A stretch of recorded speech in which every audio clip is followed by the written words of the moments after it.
Sudah saya siapkan, walaupun mungkin masih ada yang perlu sedikit banyak direvisi, karena dalam kesempatan ini baru di semester ini saya memegang mata kuliah dasar-dasar manajemen pendidikan. Ini RPS-nya tinggal dirapihkan saja. CPMK untuk mata kuliah ini detailnya sudah ada semua.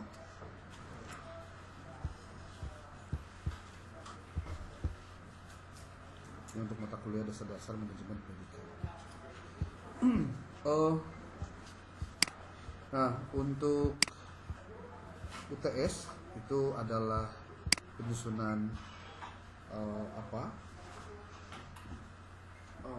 yang lingkungannya juga sudah disiapkan, apa saja yang harus dilakukan, dan seperti halnya kemarin Pak Ade yang duluan, sekarang Pak Ade yang belakangan, yang bawah yang duluan untuk penampilan di mata kuliah saya. Jadi ini 3 orang pertama nih, ini bakal mendapatkan tugas untuk paparan yang pertama. Nanti saya tuliskan satu persatu nanti detailnya. Jadi Bapak Ibu, untuk UTS di mata kuliah dasar-dasar manajemen pendidikan, tugasnya adalah Anda menyusun book chapter. Book chapter itu hanya 1 chapter saja per orang, yang judulnya sudah saya siapkan, dan apa saja yang harus ditulis juga sudah ada. Tiap orang sudah ada, tinggal Anda menyusunnya. Nah, nanti ada cara cepat untuk menyusun. Jadi UTS-nya bisa duluan. Bisa duluan. Nah, karena proses untuk sampai dengan terbit lumayan panjang. Karena harus ada editing, kemudian ada layout, kemudian pengajuan ISBN, kemudian ISBN ada juga untuk penerbitan HKI, hak kekayaan intelektual. Hak kekayaan intelektual itu kayak gini. Sudah saya sampaikan ya contohnya. Ini contoh deh. Ini HKI. Ini HKI itu kepentingannya adalah bahwa karya Bapak Ibu adalah karya yang memang didaftarkan dan orang tidak boleh kopas sembarangan karena ini ada ciptanya. Kalau buat di dunia pendidikan tinggi relatif dipakai sebagai ukuran terhadap integritas yang bersangkutan terhadap akademik itu. Nah, kalau untuk contoh bukunya sudah pernah saya share waktu minggu lalu, contohnya, dan itu berbayar. Berbayarnya bukan ke saya, tapi melalui saya memang kali itu karena tetap bayar. Dan saya juga bayar, masalahnya per chapter. Itu per chapternya itu 200.000 per orang. Jadi kalau misal ada 2 buku berarti segitu. Tapi uniknya Anda bisa menjadikan itu sebagai buat saya, Anda sedang didorong agar baru aja semester 1 tapi Anda sudah punya produk walaupun bukunya keroyokan. Ini kan bukunya keroyokan. Daripada aya nanya buku hiji teu beres, banyak keroyokan teu beres. Dan buku Anda bisa dibuka nanti di Google Play, di Google Book, nanti bisa terindeks. Saran saya, dari mulai sekarang Anda punya akun Google Scholar. Cobalah buat akun Google Scholar. Kalau bisa menggunakan akun email yang belakangnya GoID, ACID, atau yang ide-ide lah, bukan .com. Itu. Kenapa? Karena bisa diverifikasi kalau yang belakangnya .id itu. Tapi kalau yang belakangnya .com itu nggak bisa diverifikasi. Tapi tetap punya punya dampak yang sama, bahwa ketika nama Anda terbit dalam publikasi yang sifatnya online, Google Scholar otomatis akan mengindeks nama Anda dan otomatis ada nama di situ. Saya pernah memperlihatkan itu pada Anda? Belum? Benar belum? Google Scholar, contoh lah kok, contoh.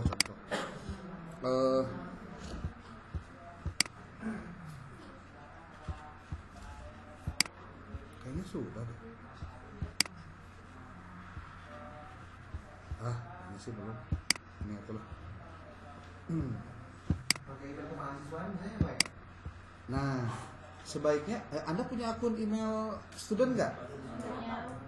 Nah, itu bisa dipakai. Bisa. Oh, bisa dipakai. Bisa dipakai. Pokoknya belakangnya .ac.id. Nah, saya minta Anda untuk mata kuliah saya di dasar-dasar perencanaan pendidikan dan dasar-dasar manajemen itu juga mengutip referensi yang terdapat di Google Scholar saya. Ya lumayan. Intinya sih satu, supaya saling mensitasi. Nih, bikin ini gampang, tidak bayar, gratis. Yang penting Anda banyak artikel yang nama Andanya nanti akan secara otomatis tersitasi di sini. Harapan saya sih di masa pasca memang harus punya. Dan publikasi saya yakin di semua mata kuliah pasti ada publikasi. Makanya kalau ditanya, Pak, biaya lumayan ya masuk S2, sebetulnya lumayannya itu karena Anda harus membarter kemampuan, pengalaman, pengetahuan, keterampilan itu dengan sesuatu yang Anda harus dapatkan. Makanya jangan disia-siakan. Kalau ada dosen yang nyuruh bikin tugas itu, alhamdulillah, berarti kemampuan saya harus nambah lagi, pengetahuan saya nambah lagi, bukan sebaliknya. Menang tugas Halo. Makanya harus growth mindset lah. Mindsetnya harus bertumbuh. Sebab nanti kalau misal Anda senantiasa mendapatkan tugas, respon Anda itu selalu negatif, nanti bukan kebaikan yang nempel itu, selalu mental kebaikannya karena nggak nyerap gitu. Karena Anda menyiapkannya bukan jadi cermin yang kaca yang membalikkan kebaikan itu akan mental lagi ke orang lain, bukan kepada Anda. Oke, lalaunan lah. Ini akun helan gratisnya. Pak, belum ada tulisannya gimana? Nggak apa-apa, tulis dulu gitu, bikin dulu satu-satu. Belajar, naik lagi belajarnya, nonton YouTube tentang penyusunan artikel, tentang penggunaan AI, tentang penggunaan aplikasi-aplikasi untuk mendapatkan artikel. Contoh nih, aplikasi apa saja? Pertama yang harus Anda punya itu, harus Anda bisa itu, salah satunya adalah Harzings Publish or Perish. Sudah pernah saya sampaikan? Sudah. Sudah di-download di laptopnya? Sudah di-install? Sudah dipakai? Harus, tahapannya harus gitu. Jangan hanya install, tapi setelah di-install dipakai. Mencari artikelnya seperti apa, bagaimana nanti mengkomparekan nanti ke dalam Google Anda. Termasuk, mohon maaf, pertanyaan saya, Anda sudah pernah mendownload Mendeley desktop? Yang desktop dulu. Kalau desktop sudah, yang referensinya sudah. Ini masih kena ngarulang. Setelah dua ini baru masuk ke Zotero. Nah, ini Zotero. Zotero gratis, nggak bayar. Mau Zotero mau Mendeley, relatif dua-duanya juga sama sebagai referensi. Ya, itu kudu diinstal, kudu dipakai oleh Anda. Kalau jadi perang itu harus punya alatnya gitu. Kalau Anda nggak punya alatnya, perang juga bakal kalah. Itu kalahnya itu karena ketidaksiapan kita dengan perangkat yang harusnya dipakai untuk itu. Oke. 1, 2, 3, 4. Ya, ini nih AI yang bisa dipakai. Kalau saya simpan AI-nya di sini tuh. Anda pernah tahu yang beginian? Si karek nyaho di AI negeri kuliah. AI bantu nyaho hidupnya. Ini apa namanya? Ini disebutnya bookmark. Bookmark itu artinya Anda menandai untuk Anda gampang membukanya. Tidak harus lagi ngetikin link web dan lain-lainnya. Kalau belum tahu, belajarlah tutorial bookmark aya di YouTube. Kabeh ge aloba tutorialna ngarit ge tutorial ngarit. Ampun. Saya suka mencontohkan, ngarit saja ada tutorialnya. Contoh nih AI yang biasa dipakai ada ChatGPT, ada Queen, ada DeepSeek, ada AI for Scientific, Spice, Tipset.io, dan banyak lagi. Kalau Anda mau tahu tentang banyak AI, Anda boleh nonton channel YouTube-nya, ada Ensiklopedia Ahmad Fauzi. Sok tonton dirinya Tiatrika Z Aya KB. Saya saja belajar dari banyak website, salah satunya dari website itu. Jadi kalau Anda misalkan nulis ini YouTube ya, kemudian kalau nggak salah saya di sini malah di ini ya, di YouTube channel ini. Oh belum kan di sini. Di sini kali ya. Oh bukan. Ini Bapak Ibu, percaya atau tidak, dengan channel-channel yang seperti ini justru kita jadi malah semakin sadar bahwa ilmu itu memang sedikit sewang gitu. Bahwa orang itu ngerti, banyak kita yang nggak tahu, benar. Justru pengalaman saya ketika kita mencoba untuk selalu rendah hati menerima banyak informasi dari siapapun yang positif, maka di saat yang sama ya itu akan menaikkan terus kita. Yang salah itu kalau kita sudah merasa selesai semua urusan. Ini rata-rata penyakit guru, maaf ya, guru yang sudah jadi guru itu sepertinya dia sudah selesai belajar, sudah jadi kepala sekolah, itu kayak udah selesai semua urusan. Saya pernah ngomong kan, karena tunjuk Anda yang jadi kepala sekolah itu sakti gitu ya, semua urusan tuh bisa selesai. Tapi kemampuan diri sendiri nggak bisa dibohongin, nggak naik-naik tuh. Kemampuannya cuma bisa nyuruh doang. Awas ya, nah gitu dah. Jadi antara nunjuk, merintah, pokoknya begitu aja. Dan di situ sebetulnya apa ya, skill kemampuan dasarnya makin berkurang. Makanya jangan mau dibodohin lah. Punten jadi kepala ada waktunya beresan gitu, ya. Tapi diri andanya kan jangan sampai hilang kemampuannya. Tuh, ini contohnya tuh. Kalau untuk YouTube-nya saya contoh kemarin tadi Ahmad Ensiklopedia ya. Ensiklopedia Ahmad Fauzi. Nih, tuh. Sudah apa? Sudah ada semua di sini. Nih, kalau Anda klik ensiklopedianya, lalu Anda masuk ke akun ke playlist. Sebenarnya playlist nih. Di playlist ini nanti dia sudah mengklasifikasi channel YouTube-nya itu dengan ada yang publikasi dan pengabdian, ada pendidikan dan pengajaran, ada penulisan dan publikasi, ada tentang ide dan desain penelitian. Banyak sekali. Dan buat saya orang-orang begini itu memang orang-orang yang memang sudah selesai dengan dirinya dan dia banyak berbagi saja dengan orang. Dan kalau Anda mau tahu, ini usianya jauh di bawah saya, kelahiran 80-an lah. Baru S2 juga baru jadi dosen di Universitas Muhammadiyah Jogja. Kemudian dia sudah jadi narasumber di mana-mana. Jadi kalau Anda buka handphone, ada di YouTube, ada di Facebook atau di IG, dia itu sering dijadikan sebagai narasumber kegiatan penulisan artikel dengan penggunaan IA. Jadi rezeki nanti ini lebih kurangnya, nah sih babagi nukieu rugi gitu ya. Orangnya jadi pinter gitu. Justru lain. Rezekinya jadi yang lain lagi. Itu ilmu tuh luar biasa tuh. Contoh nih ya, saya nih kalau AI sudah 114 video, kalau untuk pendidikan dan pengajaran sudah 40 video. Kalau untuk penulisan dan publikasi, nah ini kalau yang mau belajar tentang awal mula nulis, dari mulai struktur tulisan, bikin pendahuluan, bikin apa, itu dari sini. Artinya Anda bisa belajar, tidak perlu kemana-mana dulu gitu. Kemudian nih, tuh format penulisan artikel dari penggunaan ini juga ada penggunaan menilai itu ada di sini. Bagaimana menentukan keyword, menyusun pendahuluan. Pokoknya lamun ayeuna. Hello.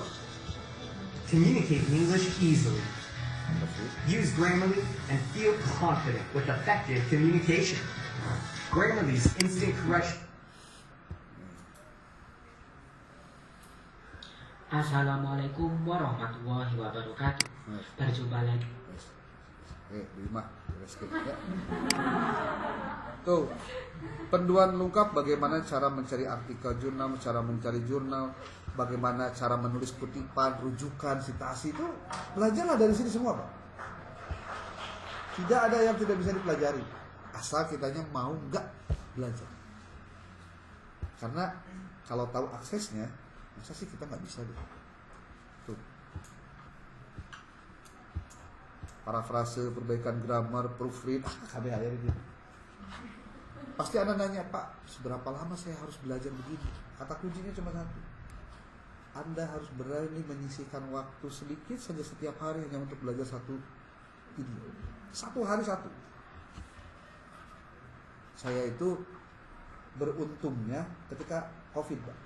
Kan gabut COVID nggak kemana-mana, di imah. Hanya nonton film drakor wae nya urang teh. Geus biak sabar episode Pak ya aturan 16 episode biak 2 poe tuh. Ukur KWC, dahar, salat, dekul deui gitu tah. Ya saking gabutna. Tapi pas sudah 1 minggu itu ketemu aja satu channel yang ya memotivasi ya. Jangan gini, jangan gitu. Sampai akhirnya cari dapat channel dipelajari Pak. Dari video pertama, kedua, ketiga terus mau menyisik, mau membarter waktu kesenangan pribadi dengan keinginan untuk bisa. Dan mau tidak mau kita tuh harus membarter itu. Ya. Oke.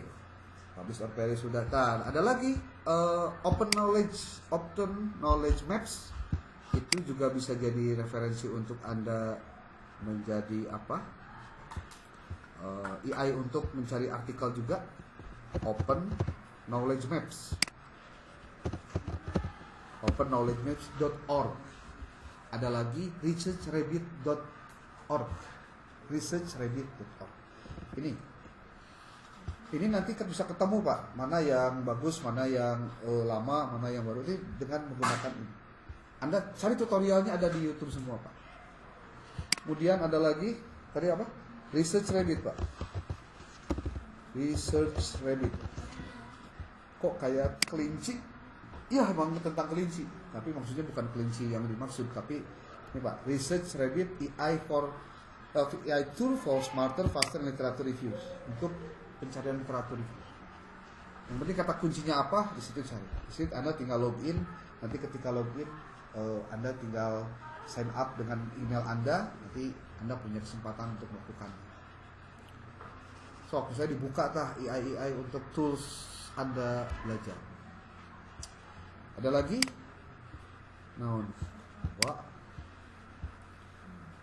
Ada juga Genie of AI, ada Genie.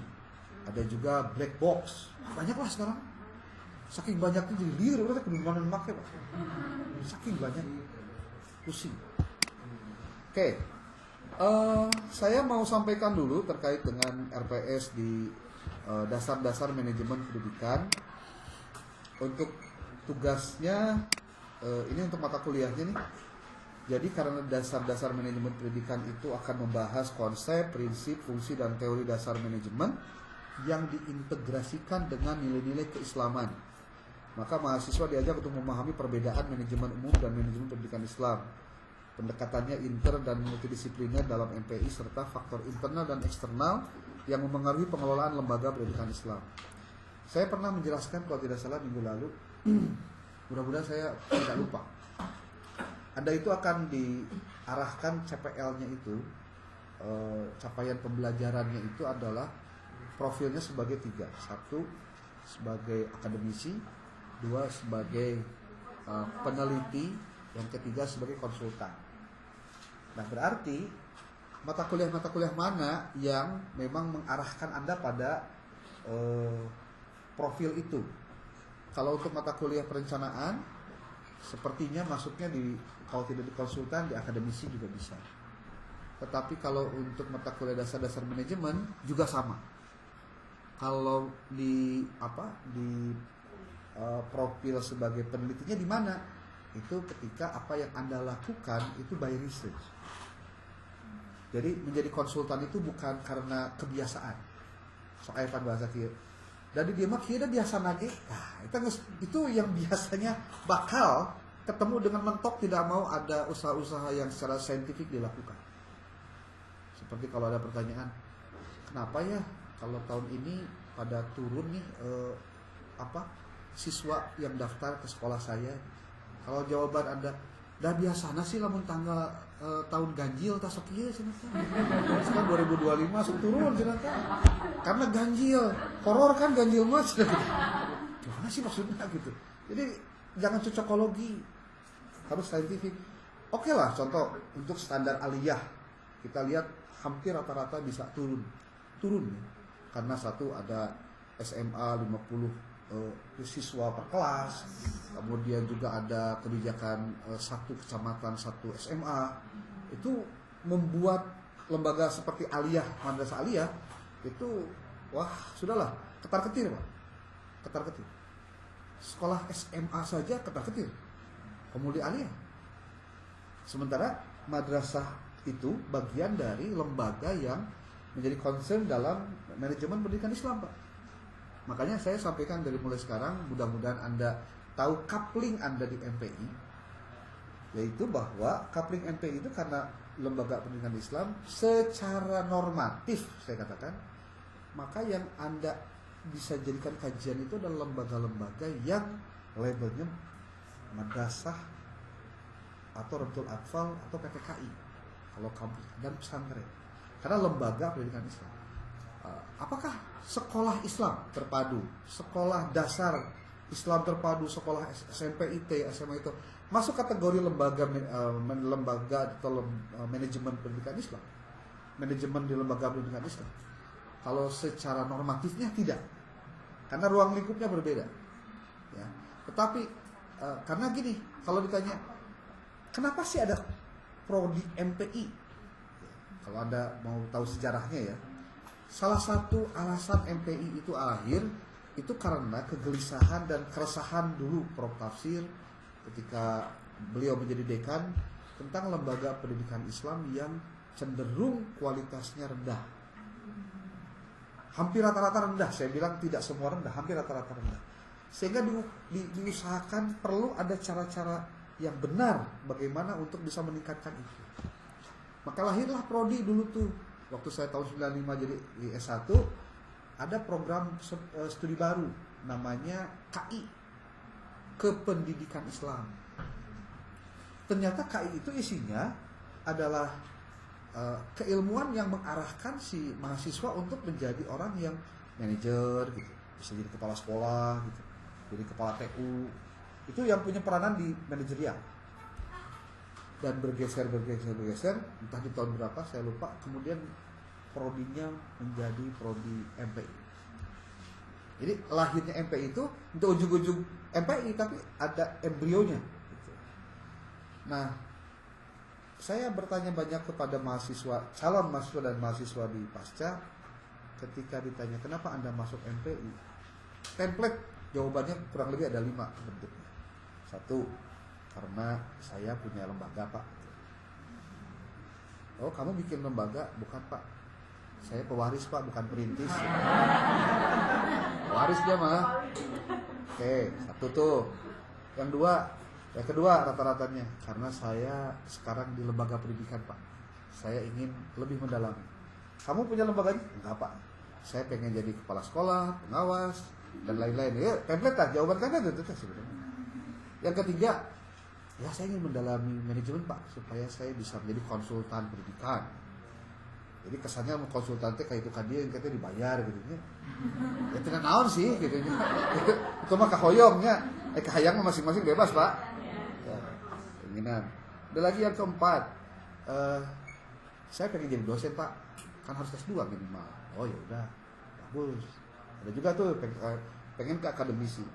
Ada lagi yang kelima, biasanya dia diarahkan oleh lembaganya untuk untuk masuk ke prodi MPI. Diarahkan ke yayasannya lah atau kumaha untuk dia bisa masuk ke MPI. karena nanti kamu bakal pegang A, pegang B, pegang C. Apa di lembaga penjaminan mutunya kah? Atau jadi kepala sekolahnya kah? Atau apa?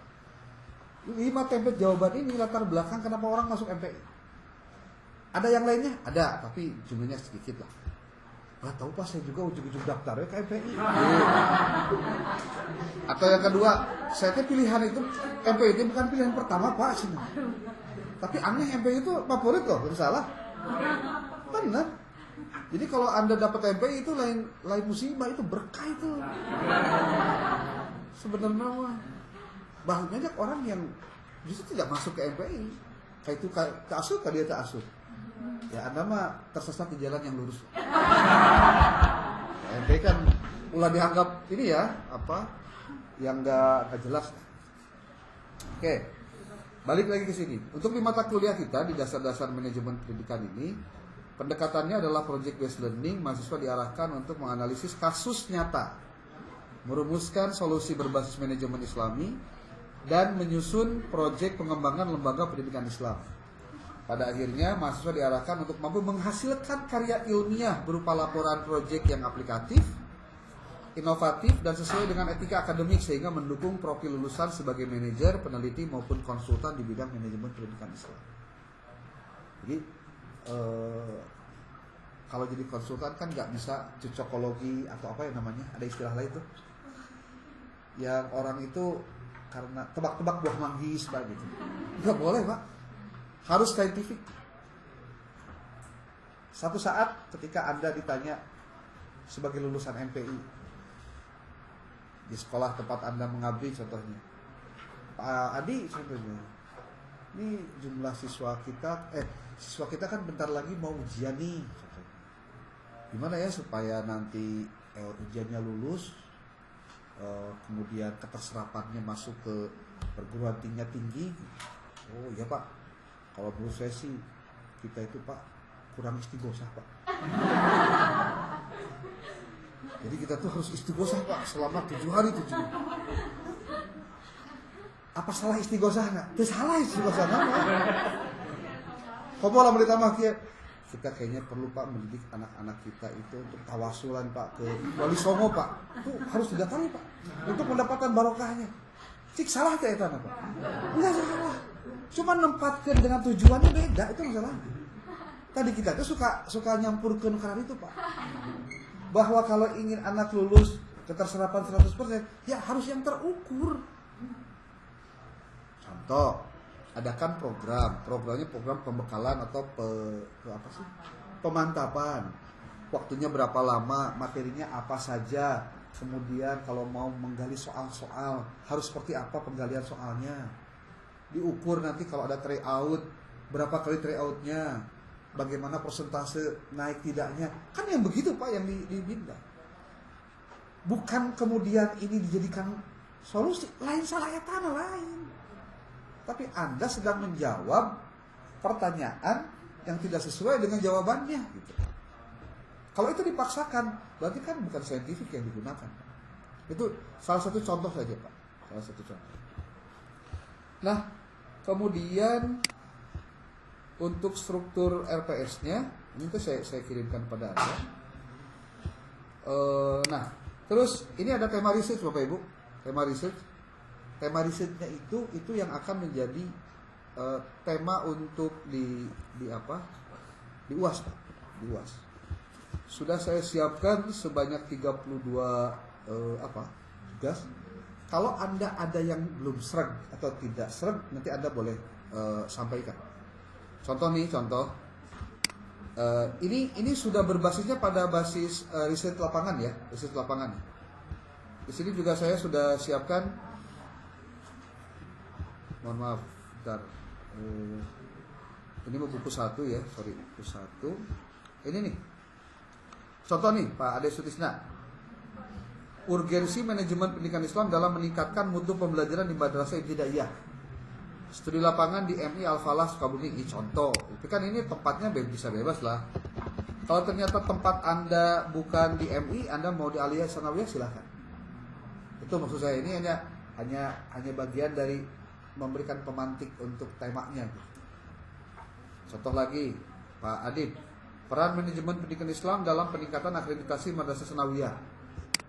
Saya berharap Anda nanti penelusurannya Madrasah Sanawiyahnya Sanawiyah di mana, lokasinya bagaimana, dan nanti harus ada Anda harus menyiapkan instrumen untuk wawancaranya, observasinya, dan studi dokumentasinya. Kalau penelitiannya kualitatif. Kalau Anda mau penelitiannya kuantitatif nih, halo. Kalau Anda mau penelitiannya kuantitatif, maka Anda siapkan anketnya, Anda siapkan tesnya. Kalau misalkan ada tes, tapi biasanya enggak lah. Angket biasa saja, nanti dihitung, diambil skornya, tapi nanti tetap pada hitungan statistiknya, dan itu bisa dijadikan sebagai laporan untuk penulisan karya ilmiah. Yang pasti ada mini risetnya gitu. Jadi project based learningnya itu ada output berupa riset Anda gitu.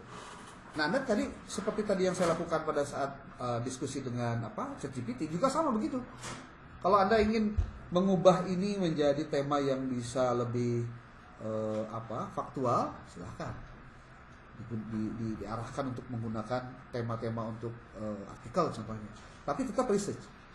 Seperti contoh ini, tempatnya silahkan Anda cari di mana yang dekat dengan Anda, tapi saya sarankan tidak di tempat Anda bekerja. Saya ulangi sekali lagi. Silakan Anda di mana saja melakukan riset, tapi bukan di tempat Anda bekerja. Bahkan saya sarankan tidak di tempat yang Anda kenal malah. Karena ada 3 alasan. Alasan pertama, kalau Anda di tempat Anda sendiri meneliti, maka sebetulnya Anda sedang tidak ngapa-ngapain. Karena tidak melakukan penelitian pun Anda sudah tahu jawabannya. Goreng Pak, goreng. Satu, tidak dapat apa-apa ya. Yang kedua, Anda tidak cerdas ketika memilih tempat sendiri, karena Anda menghilangkan kesempatan untuk membangun jejaring dengan orang lain. Komunikasi silaturahmi itu penting Pak. Anda kalau masuk ke lembaga pendidikan, sengaja kurunyung datang gitu Pak, dianggapnya untuk LSM, wartawan Pak. Non maneh? Kan enggak. Tapi Anda datang, contoh bawa surat pengantar dari kampus, Anda mau melakukan mini research, Anda diskusi dan lain-lain. Di situ Anda nambah pengalaman baru, orang baru, jejaring baru. Apa enggak beruntung? Harusnya beruntung. Dan ada yang ketiga. Di situ Anda bisa secara lebih objektif untuk mengambil simpulan, Anda lebih objektif, tidak ada konflik of interest. Karena lembaga itu tidak ada keterkaitan dengan Anda. Coba kalau Anda tempatnya di situ, neliti di situ, ngapa-ngapain di situ, apa Anda mau ngomongin itu jelek? Terus nanti kalau ada publikasi nyebutin bahwa itu ada negatif, Anda nggak bisa objektif di situ. Maka saran saya, hindari penelitian di tempat sendiri. Hindari. Ya. Oke. Ini contoh-contoh ini. Prinsip dasar MPI dalam penguatan pendidikan karakter di RA, fungsi manajemen dalam pengelolaan SDM guru di Madrasah Ibtidaiyah. Nanti silahkan temanya tentang ini, tapi untuk Anda risetnya, Anda silahkan untuk mengolahnya sendiri. Saya bilang ini temanya arahnya ke situ, ya. Tuh.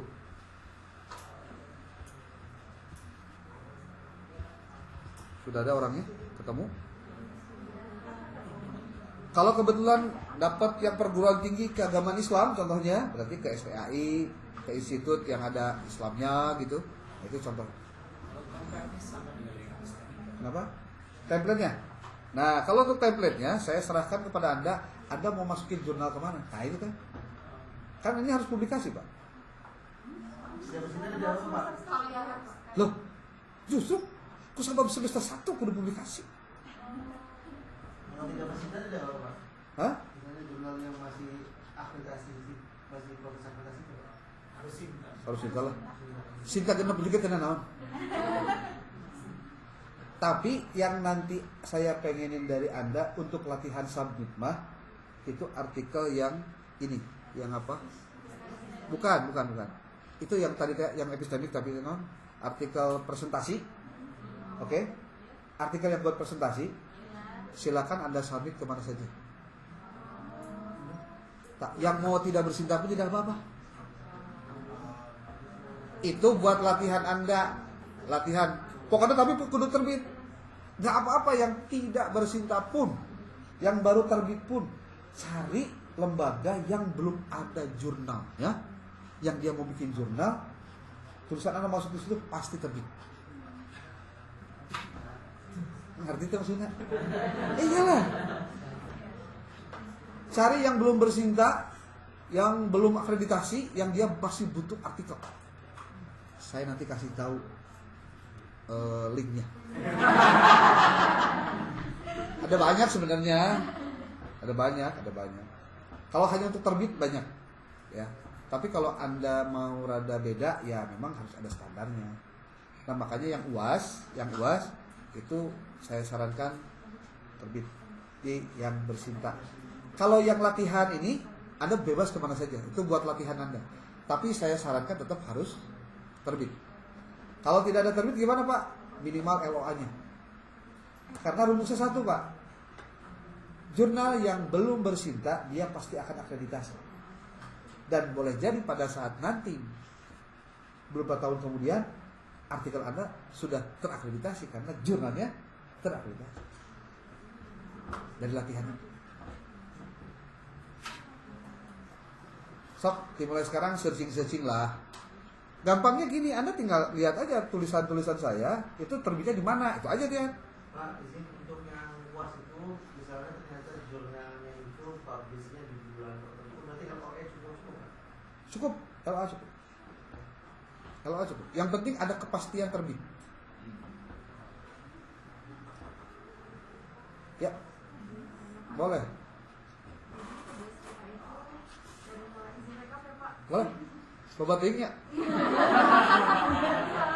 Saya sih ketawa-ketawa aja. Emang gitu ada tugas kuliah masuk. Kumaha? Ada spidol nggak? Atau saya tulis deh. Atau kudu lah. Coba kemang. Ayo. Untuk keduanya ini teknisnya kurang lebih sama. Tugasnya ada tugas terstruktur, tugas UTS, Ya. tugas pelatihan, dan tugas UAS. Yuk. Ada 4 ya Pak? Anda mau berapa? Nih. Nih. Untuk tugas terstruktur itu berupa dibuat berupa artikel Ya. dan dipresentasikan ke teman-teman. Yap. Teman-teman dan itu dipublish di Jurnal yang tidak berreputasi pun tidak masalah. ya, di mana saja boleh. Terus yang pra UTS itu yang barusan diberikan maknya dan kita harus meneliti ya Pak. Oke. Pra UTS. Kalau UTS-nya baru belum chapter ya Pak. Yuk. Bukan di chapter. Nih, lihatin nih tugasnya nih. Yang risetnya itu pra UTS, yang UTS itu book chapter, UAS-nya adalah oh, itu UAS ya. Apa? Nih. Makanya saya butuh konfirmasi Ya. Publish. Presentasi mingguan itu yang tugas individu presentasi. Emang Anda pikir apa? Itu kan? Izin Pak, per matkul karena ada 2 mata kuliah. Iya. Supaya biar jelas ya. Sama. Oh, sama. Sama, nggak ada yang beda-beda. Lah mau dibedakan misi liar Pak, nggak sih? Bedakan. Jadi presentasi mingguan dalam bentuk artikel, sementara menggunakan template epistemik, oke? Kenapa saya sebut sementara? Untuk memudahkan presentasi heula, supaya Anda tahu alurnya penulisannya gitu. Lalu nanti Anda terbitkan di jurnal yang apa ya? Jurnalnya bebas lah, jurnal bebas. Yang penting publish itu terbit. Kan singkat. Saya berbayar Pak. Berbayar. Ayo nama harga terus naik Pak. Kalau saya sebelumnya digratiskan Pak, karena memang belum bercinta, belum apa-apa digratisin. Semua masuk gratis. Kalau sekarang udah saya pastikan harus dibayar. Benar. 400.000. Sinta 5. Ada yang Sinta 2 mau? 3 juta? Oh. Dah bukan dah. Saya bukan mau bisnis apapun, enggak, saya nggak mau. Saya dengan pengelola jurnal aja cukup pusing lah dengan orang-orang yang begitulah gitu. Nih, ini nih. Saya ada jurnal Sinta 2. Kalau Anda suatu saat nanti ada, biasanya ada dosen yang suka ngasih tugas di Sinta 2. Kalau saya mah nggak berani. Bukannya nggak berani, khawatir saya disangkanya jualan, saya nggak mau. Nih, ini jurnal yang saya kelola, editorial timnya. Oh, ini lagi apa? Lagi sebutnya teh maintenance.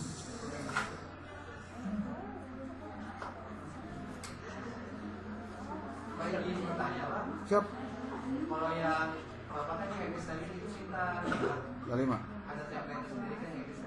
Iya. Yang Sinta 2 sendiri itu ada template sendiri. Semua rata-rata punya template masing-masing. Jadi tinggal tergantung Anda mau tinggal mau terbitnya di jurnal apa. Maksudnya pengen tahu Hah? standar dan benefit ke kitanya gitu sebagai penulis kalau publish di Sinta 5 apa, Sinta 2 apa. Kalau Anda tahu, publish di jurnal itu sebetulnya adalah bagian dari cara mendeseminasikan pemikiran. Jadi cirinya itu nanti bakal kelihatan dari orang yang membaca dan siapa yang mensitasi atau seberapa banyak sitasi. Sitasi itu artinya pendapat kita dikutip orang, artikel kita dikutip orang. Contoh.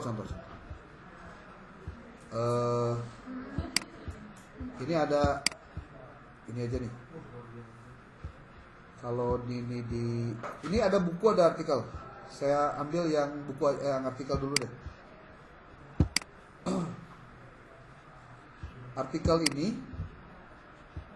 dikutip ada 98 kali. Nih 9. Yang atas ini buku 238. Ini teh kecil dibanding batur ribuan. Ini belum apa-apa. Asli enggak? Nih, Anda klik di sini. Ini dirujuk 98 kali. Siapa saja yang merujuk itu bisa dikelihatan. Ini artikel yang merujuk artikel kita. Jadi kita tuh berkontribusi dalam penyebarluasan pengetahuan dengan orang mensitasi tulisan kita. Nah, kalau jurnalnya terindeks minimalnya Sinta, itu kan orang bakal banyak yang memang menelaah ke jurnal-jurnal itu. Makanya nanti Anda lihat jurnal itu dilihat dari apa? Salah satunya dari kunjungan. Nih, kunjungan. Seperti kalau dia edukasi, kunjungannya di sini nih. Kenapa? Nah, ini nih. Ini jurnal. Visitors. Ini dari Indonesia, dari Singapura, dari US, dari Malaysia. Ini jumlah orang. Total 559.000. Kalau ingin melihat bagaimana artikel ini kemudian dibaca orang, disitasi orang, itu lihat dari sini. Nih. Oh, ini sebetulnya karena masih ini sih. Lagi maintenance upgrade ke OJS lebih tinggi. Ini yang lektur saja dulu deh. Anda baca di arsip di sini, nanti ada ini artikel yang sudah publish di bulan Juni kemarin. Oh, di sini nggak kelihatan, nggak kelihatan di sini, nggak diliatin. Dia aja di epistemik aja lah. Kalau yang di epistemik, nih di arsip, Anda bisa lihat, nih contoh di bulan Mei.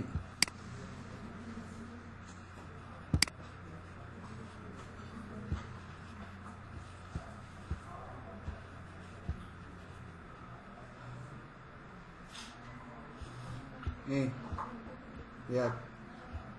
Orang yang baca abstrak ini, tulisan ini, ini 132 orang atau 132 kali, di download 135.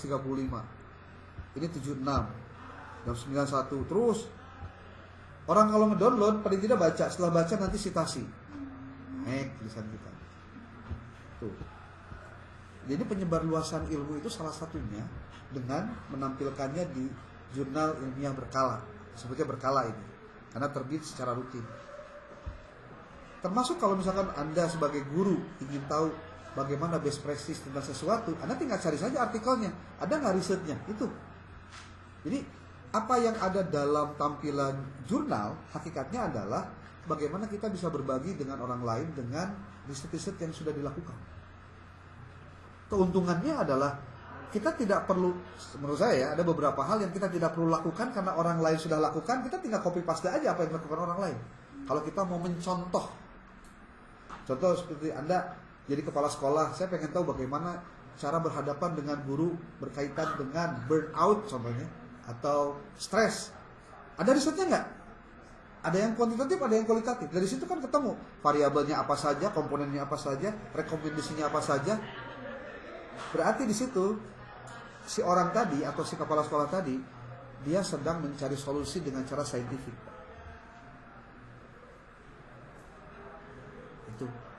Itu yang saya pahami seperti itu. Kalau hanya sebatas pemenuhan angka kredit di dosen contohnya atau di siapapun, yang gitu mah targetnya hanya sebatas target target tercapai. Kalau sudah tercapai udah nggak mau lagi produktif, Pak. Makanya ya jangan berhenti di situ. Ya. Apa? Berarti Pak, ini kalau jurnal yang pertama yang sudah 11 yang habis bisa digunakan untuk anak TK. Anda PNS?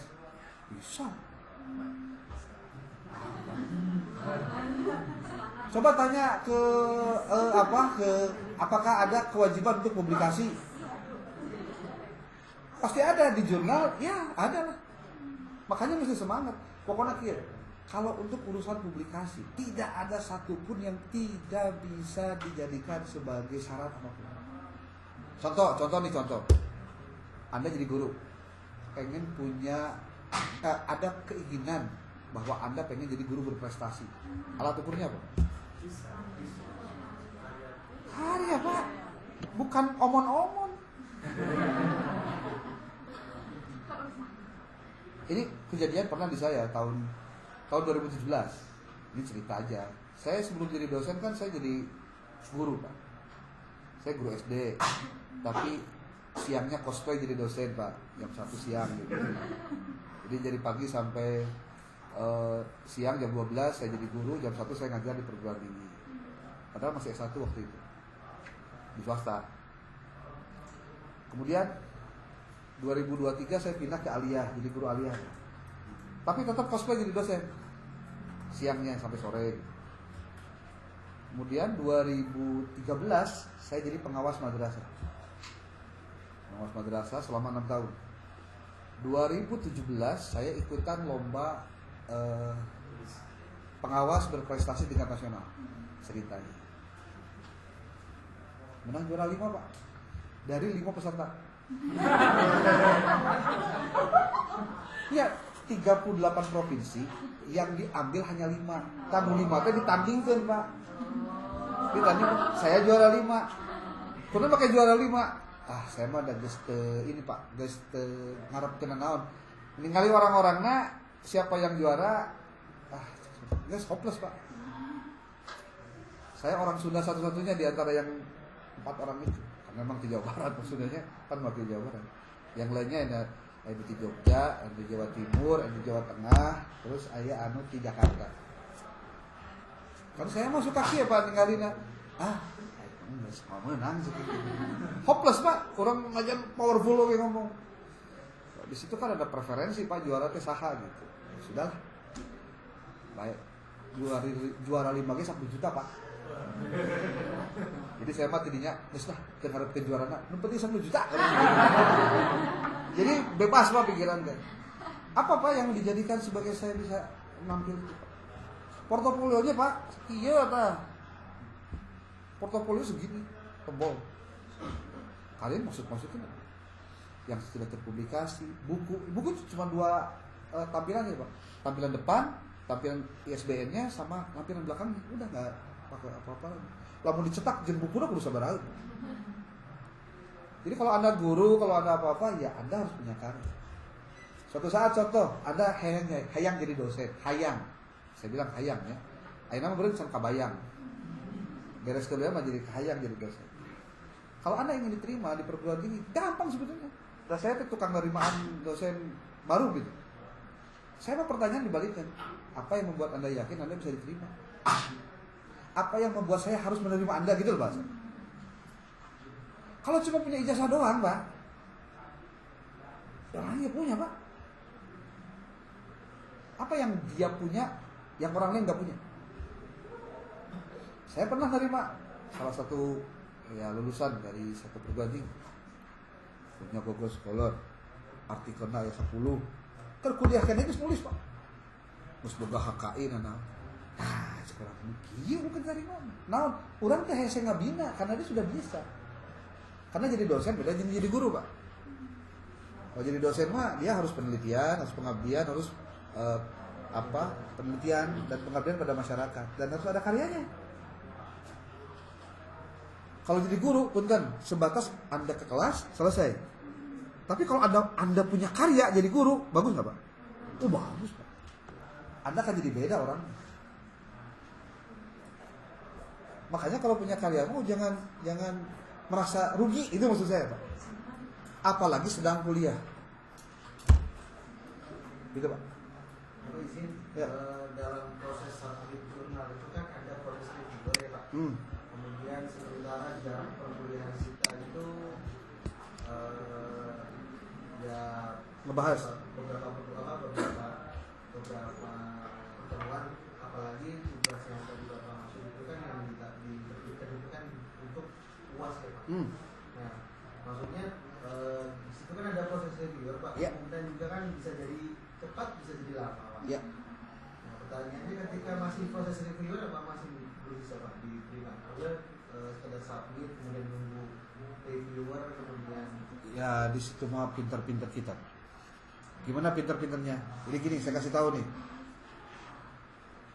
Kalau kita pengen tulisan bagus, maka kita harus sudah siap-siap revisi. Karena komentar reviewer, komentar editor hakikatnya adalah untuk memperbagus tulisan kita.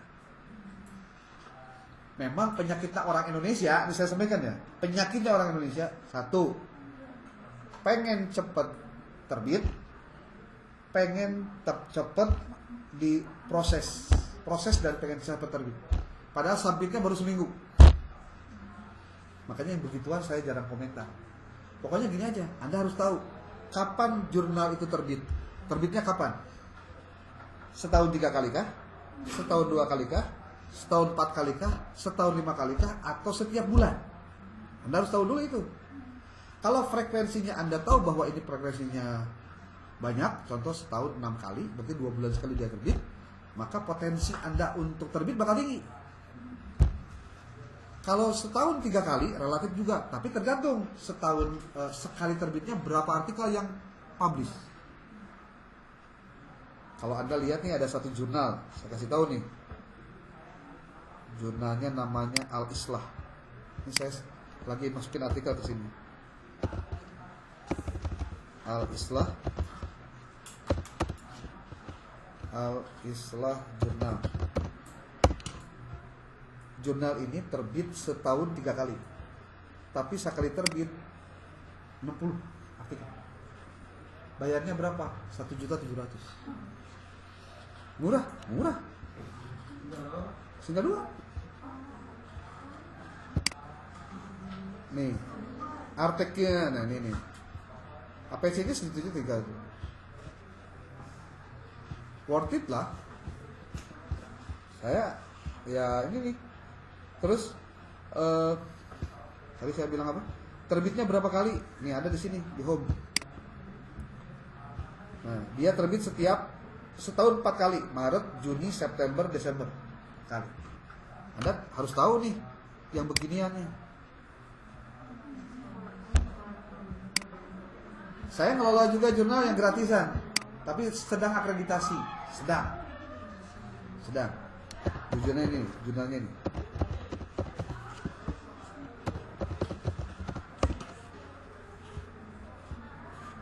Nih, jurnalnya ini.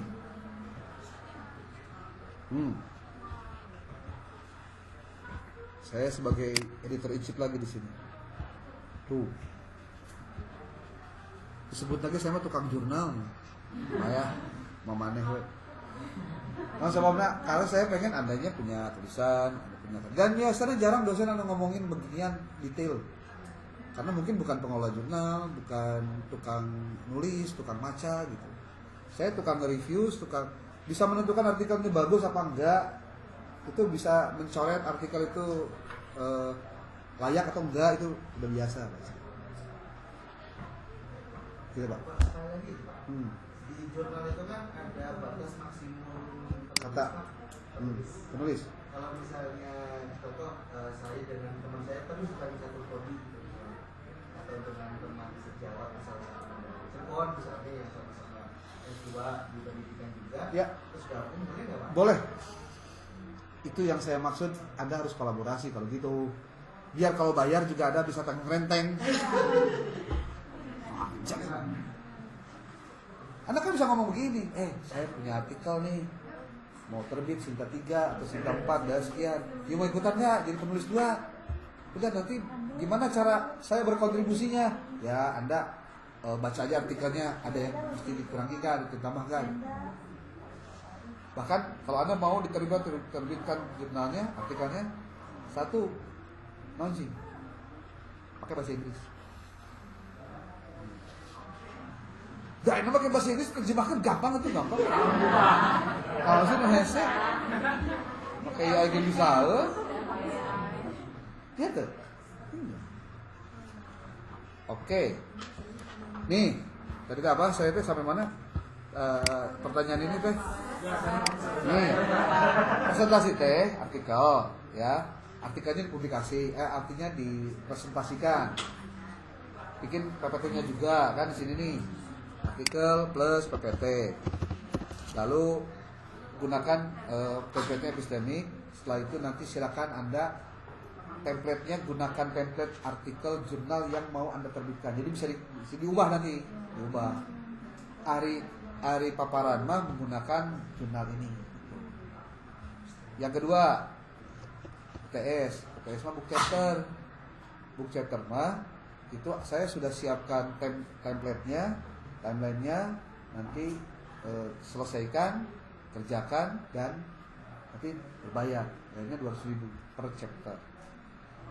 Apa yang Anda dapat? 1, sertifikat sebagai penulis dari dari penerbit. Kemudian 1, PDF buku yang sudah diedit, di layout, beri ISBN. Yang ketiga, Anda memiliki HKI atas nama Anda dan dari buku itu. Itu dah. Itu lamun hayang HKI terhukul itu 250.000, 300.000 malah menghakikan 1 PDF atau satu karya. HKI-nya per buku atau emang tiap kita bikin buku dapatkan gitu? Iya, kalau misalkan kalau Anda bikin 2 buku itu artinya di manajemen, di dasar-dasar manajemen 1, di perencanaan 1 itu dapat 2, Pak. Per judul. Bukan, per judul.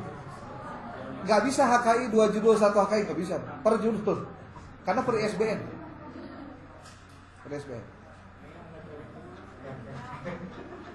Saya mau tanya, kira-kira saya nggak mau jadi blunder ya. Dan saya harus kamu cek ini nama, cek bahasa Sunda nama kudu bebeakan gitu, kudu habis-habisan. Artinya habis-habisan jangan sampai ada persoalan setelah ini. Saya nggak mau. Kalau misalkan Anda keberatan, contohnya Pak, gimana kalau ini begini, ya mangga. Saya tinggal ngikutin aja, tapi harus ada konsekuensinya apa gitu. Jangan gini, maksudnya Anda pengen enaknya aja, sementara tugasnya jadi terbengkalai. Saya harus katakan pada Anda begini. Memberikan tugas seperti ini bukan hanya pada Anda saja. Ke mahasiswa sebelum Anda itu saya juga kasih tugas.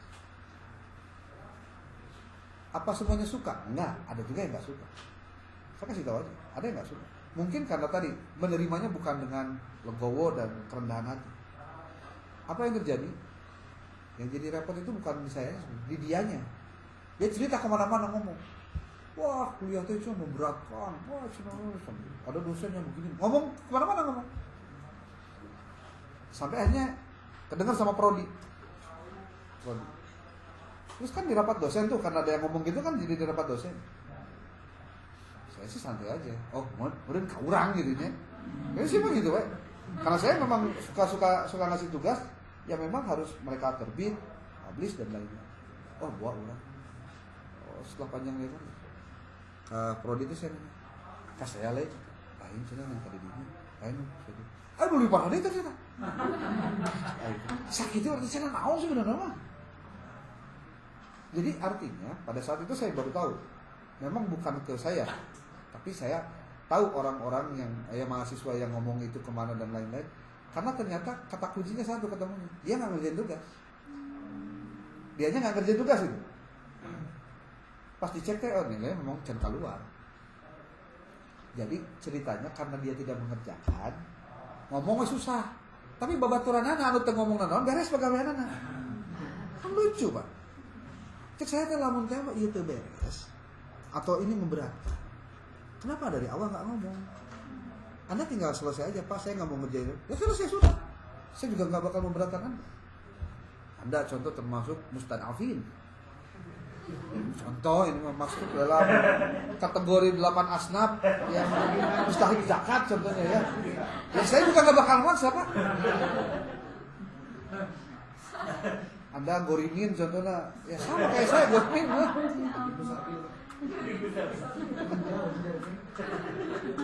Saya tidak, makanya saya tadi bilang publishnya di sini begini arahnya, makanya dari mulai sekarang terukur, Pak. Terukur. Bahkan kalau saya mau buka saja, di semester lalu ada mahasiswa di satu kelas ada 3 orang yang belum bayar book chapternya, tapi bukunya tetap terbit. Sampai hari ini sugan gitu, Pak, puntang gitu enggak. Ya, Anda tahu dari mana kemudian saya harus bayarnya? Pakai duit saya, Pak. Makanya lamun anu beblak tekan ngomong tuh para rugu gitu tuh tinggal dibalik-balik tuh. Tanya pos mana tuh, tanya PJ-nya, bayar tuh. Memang standarnya gitu, Pak. Ayat 150, ayat 200, ayat 300 per chapter itu beda-beda. Ada silakan cek deh bisa teman saya. Dan saya itu tukang nginan buku, Pak. Nih, saya udah cerita belum? Encan. Cerita naon, Pak? Pasti gitu. Masalah lo baru kudu diceritakan tapi bingung dah mana. Tahun 2025 ini saya nulis buku saja yang bareng-bareng book chapter itu 15. Book chapternya 15. Yang bareng-bareng yang saya sebagai pengelola. Yang saya ngikut ke orang lain itu ada 6, Pak. Book chapter. Nah, itu tulisan buku, Pak, itu. Mau dibuka di situ. Ini saya nulis di satu tempat nih. Yang saya tadi bayar, Pak. Emang Anda anggap gratis gitu? Saya ingin berkorban. Karena saya pengen. Ya saya pengen gitu masih. Pengen makasih. Bisa ngomong masalah, Pak. Nih Pak. Ini karena saya jadi ketua salah satu organisasi di Agerlip lah. Agerlip itu asosiasi gerakan literasi pendidik, Pak. Tuh. Ini berisian, Pak. Tuh. Ini teman saya Bu Lilik di Jawa Tengah. Tuh, Pak. GTK nulis, Pak. Nulis kata pengantar. Ini ketua PGM, Pak, Persatuan Guru Madrasah. Nah, saya ketua umum asosiasi gerakan literasi pendidik, Pak. Punya anak buah ribuan yang tukang nulis juga sama. Ada punya website blognya juga ada. Itu dikelola sama si Bu Nurul tuh orang Garut. Kalau ada yang tahu orang Garut. Tuh, lihat tulisan apa? Kita book chapter Pak. Tapi ini mah hasil dari kegiatan kompetisi. Oke, dia ikut. So, saya nulis di sini Pak.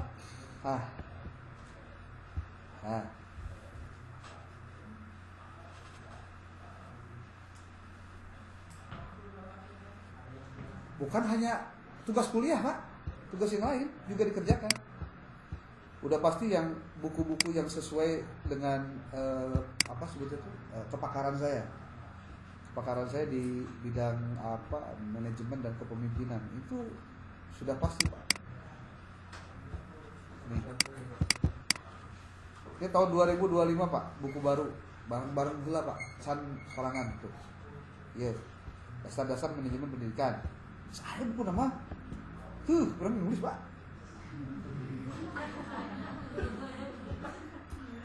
Dia publisitasi kayak gitu. Masalah.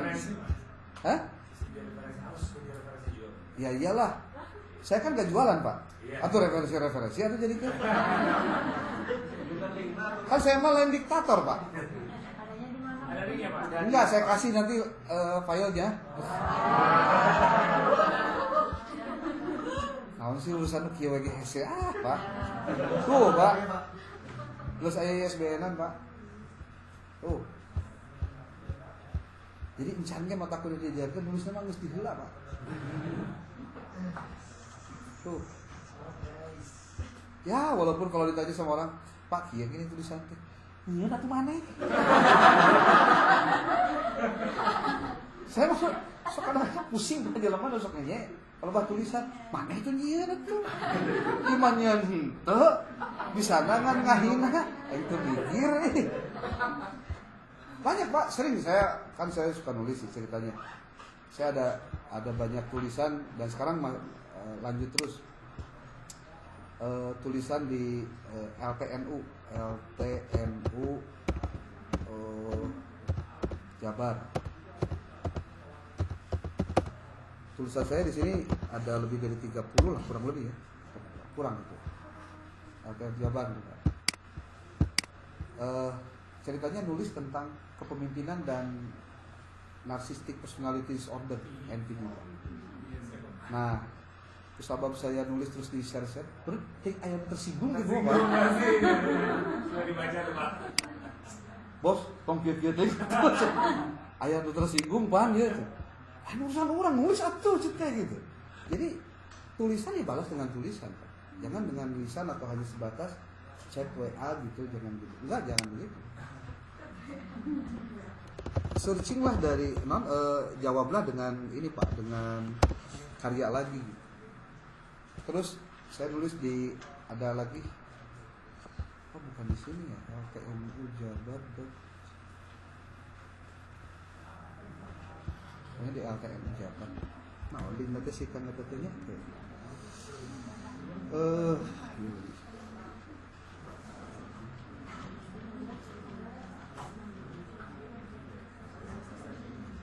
Ada lagi Pak di sini. Saya nulisnya di kamandang.id.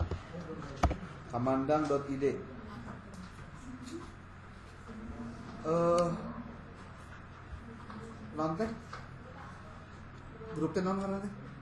Satu deh. Yang tadi nonton ngaran grup kode. Satu deh Bapak. Dasar-dasar ya. Masalahnya web yang ada nama saya juga banyak mungkin. Oh, nah, tuh. Bahaya tersembunyi pemimpin narsistik bagi organisasi dan masyarakat. Itu baru satu ya, Anda searching aja di sini. Oh, Kota Sukabumi. Kota SMI. Nah, itu. Coba saya ingin ngajak Anda, yuk kalau mau belajarlah untuk selalu ada kegelisahan. Kalau ada satu momen yang Anda kira-kira ingin ungkapkanlah kegelisahan Anda dengan tulisan. Ini kayak kemarin rame-rame masalah pendidikan tinggi bukan hak, tapi dia adalah apa sih sebetulnya privilege ya. Saya komen Pak, nulis video, nulis share ke orang-orang biar mereka tahu pikiran saya tentang kejadian itu gimana. Artinya gini, kita tidak pernah, termasuk punten kemarin kejadian ketika Menteri Agama komentar masalah guru, pedagang dan lain-lain. Punten Pak, saya orang Kementerian Agama. Menteri Agama itu bos saya, sebutlah begitu. Tapi ketika ada sesuatu yang klik gitu, seperti orang gitu teh. Speak up ya Pak. Walaupun speakannya lewat tulisan. Seperti ini kalau Anda searching di kota Sukabumi, searching nama saya saja.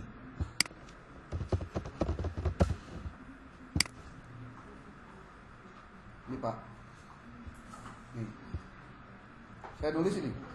Menjaga martabat guru dari kata-kata menteri hingga amanah negara. Tulisannya hanya ingin mengingatkan bahwa ucapan seorang pejabat itu adalah sesuatu yang bakal dinilai dari segala aspek. Kemudian banyak kata-kata yang menyakitkan yang membuat mereka itu harusnya memikir bahwa kalau guru ulah ikhlas, guru kudu ikhlas, kamu teh ikhlasnya jadi pedagangnya supaya beunghar contohnya. Terus hari ketika guru belum dibayar tunjangannya, terus negara bilang, oh mohon maaf kita belum bisa bayar. Sia tuh mikir gitu. Benar Pak, sok pikirkan baik-baik. Tuh, kadang-kadang yang paling melukai hati manusia itu bukan cambuk Pak, tapi melainkan kalimat, dan kalimat itu keluar dari mulut, jadi itu bisa jadi doa. Maksud saya gini Pak, yuk saya mengajak lah, yuk mumpung Anda masih stronger-strongernya gitu, semangat-semangatnya, cobalah speak up-nya lewat tulisan. Anda punya, saya pernah challenge ini ke anak kelas 3A sekarang, itu kelasnya si siapa? Si Tang itu. Yuk, bisa nggak satu minggu terbit minimal 3 tulisan aja per minggu, 3 tulisan untuk Anda speak up tentang masalah apa yang kemudian ingin Anda sampaikan. Kebetulan mata kuliah saya waktu itu kebijakan pendidikan. Jadi saya minta bikin komentar tentang kebijakan pendidikan di negeri ini. Anda mau komentar apa? Dan banyak Pak komentarnya halus nih. Yang harus pakai AI sudah. Bukan nama. Pokoknya saya gitu mau baik-baik lah. Pakai apa itu mah? Urusan mana itu? Ya dibantu-bantu ke AI wajar lah gitunya. Tapi saya nggak menganjurkan juga. Tapi itu mah hak setiap orang lah. Saya mending baca bukunya terus saya telaah. Dan kalau di Kamandang ini saya banyak nulis tentang ini Pak, manajemen pendidikan Islam menurut Kacamata Nurholis Majid. Bukunya sebelum saya nulis, jadi saya muncul Pak Potona.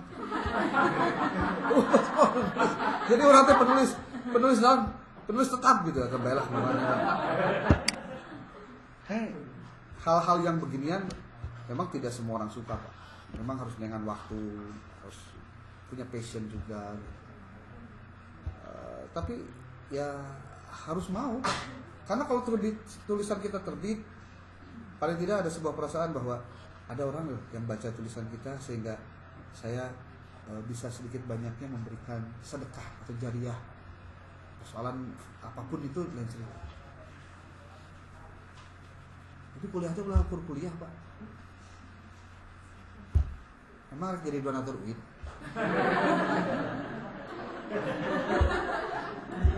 Harus ada sesuatunya gitu Pak.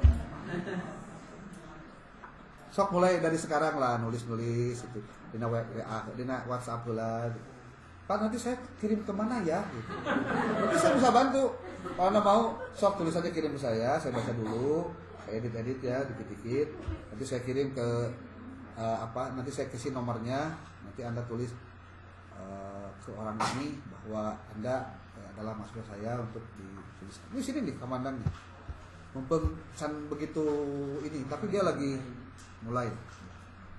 Bisi lamun geus manehanana gede, susah masuk Pak, harus bayar. Saya seperti tulisan di sini. Dulu banyak tulisan saya. Nih. Kusabab mayar jadi wegah Pak. Sukabumiupdate.com. Ini sini nih. Awalnya kalau saya nulis, Pak, pas dia alih kelola, kemudian di sini ada sebutnya tuh ada beda manajemen. Mayat. Ini tulisannya ada beberapa lagi tulisannya. Tuh, masa ya? Biasanya kalau di sini suka ada. Tapi ya sudahlah, apa-apa. Jadi intinya gitulah. Jadi mahasiswa pasca tuh harus produktif, ada aktivitas menulis, publikasikan tulisan Anda biar orang lain itu tahu isi kepala Anda gitu. Persoalan tulisan Anda kemudian dicemooh, dihina, gak apa-apa. Kamu disungsurikan mah halus. Anda kan jadi kesel kan? Anda nulis lagi. Laporkan ke mana? Ya berarti nulisnya harus benar, rapi lah. Nakol teh ulah langsung beletak gitu. Kalau benar ya beledak gitu. Ya ada teknisnya juga. Jangan menyinggung institusi, jangan langsung ada kata-kata yang keluar yang tidak sopan gitu. Ya kita harus hati-hati juga. Nah, kalau Anda lihat Facebook saya, ada beberapa yang saya waktu sadar gitu ya, saya copy linknya masukin ke Facebook. Ayo nonton, Bang. Ya kita juga kadang-kadang nggak keburu juga ya. Artinya yang kita posting itu kalau sudah S2 mah ulah darun. Bahar ini kopi si atuh. Ada yang lain lah gitu. Si kira-kira kalau saya challenge begitu mau nggak diambil? Nih. Sok. Saya kasih tahu nih. Nih bisi saya. Tapi saya kayaknya nggak bisa dimasukin ke sini. Apa sebutnya? Sudah tidak bisa di track lagi karena sudah lama banget ini di sininya. Jadi ceritanya kalau Anda mau pasti bisa. Tapi kalau Anda udah nggak mau, walaupun siapalah motivatornya, Meridiana ataupun juga Mario Teguh ataupun Ari Ginanjar di depan Anda ceramah tentang menulis, nggak bakalan Pak, bakalan. Karena masalah nulis mah itu memang harus mulai dari kesadaran diri Pak. Come great powers, great responsibilities. Kalau Anda memandang bahwa sebuah program S2 ini hanya sebatas alhamdulillah Pak rezeki. Bukan Pak, Anda bukan masalah rezeki. Anda tuh sudah menjadi orang terpilih bisa S2 Pak. Karena ternyata ada yang daftar S2 tapi nggak masuk. Dan saya ngomong gini pun mungkin hanya paling lama 10 jam, 24 jam Pak. Setelah itu mah akan kembali ke kehidupan normal biasa. Nggak ada efek apa-apa, nggak ada. Makanya santai, saya mah. Anda mau terpengaruh syukur, untuk aja. Dan Anda berubah juga tidak mengubah hidup saya. Apa yang harus saya pikirkan? Cuma kalau Anda mau berubah untuk diri sendiri, minimal di situ Anda sudah menorehkan sejarah untuk diri sendiri, Pak. Saya dulu ketika sebelum kuliah pernah nulis. Akhirnya ke kuliah S2. Kayak kayang nulis, kan kayang, Pak. Tapi percayalah, bab fikih pun dimulai dengan bab niat, Pak. Tapi definisi niatnya kudu benar lah. Muktaronan dipilih. Ya qasdu syai'in muktaronan dipilih. Mengenyang aja berkehendak melakukan sesuatu dan sambil mengerjakannya. Itu niat, Pak. Hayang abdi ge hoyong gitu dah kumahanya. Itu nulisnya kumaha? Udah itu aduh kumahanya. Ngan ngomong teh sibuk pegawaian atuda. Apalagi alasannya. Cek saya teh itu malasut lah, itu benar. Mah benar, mah. Nanti kerasanya waktu Anda ngerjain tesis. Apalagi kalau tesis nggak begitu strong mungkin disertasi.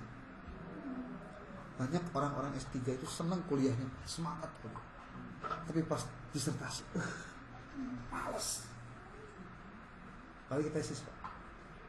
Maka kan batu ujiannya sekarang 32 ya. Apa yakin nanti pas wisuda sama 32? Coba lihat kiri kanan Anda. Apa orang yang Anda lihat hari ini itu bakal menyertai Anda pada saat wisuda nanti?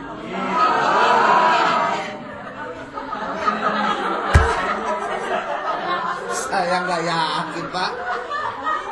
Pengalaman membuktikan. Sekarang di sini nggak ada masalah. Balik ke imam apa saya aja yang mudah. So, belum di pekerjaan, belum menyisikan uang untuk transport, apalagi kalau rumahnya jauh. Jangan kan yang jauh, yang dekat juga kadang malas menghibur, Pak. Yang harus dijaga itu semangat. Makanya kalau Anda lari harus tahu garis finish, Pak. Anda kuliah mesti tahu garis finishnya apa. Hanya orang tuh kekurangan bodoh, Pak. Itu, Mas.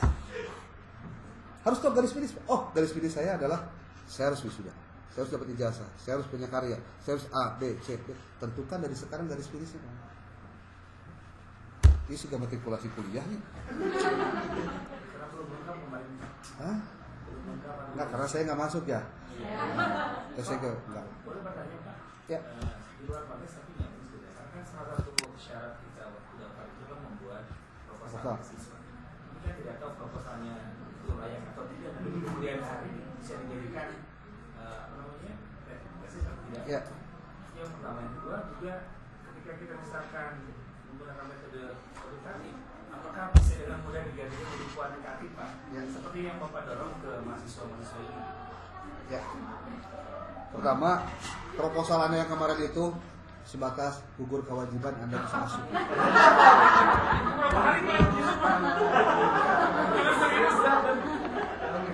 Ya, benar.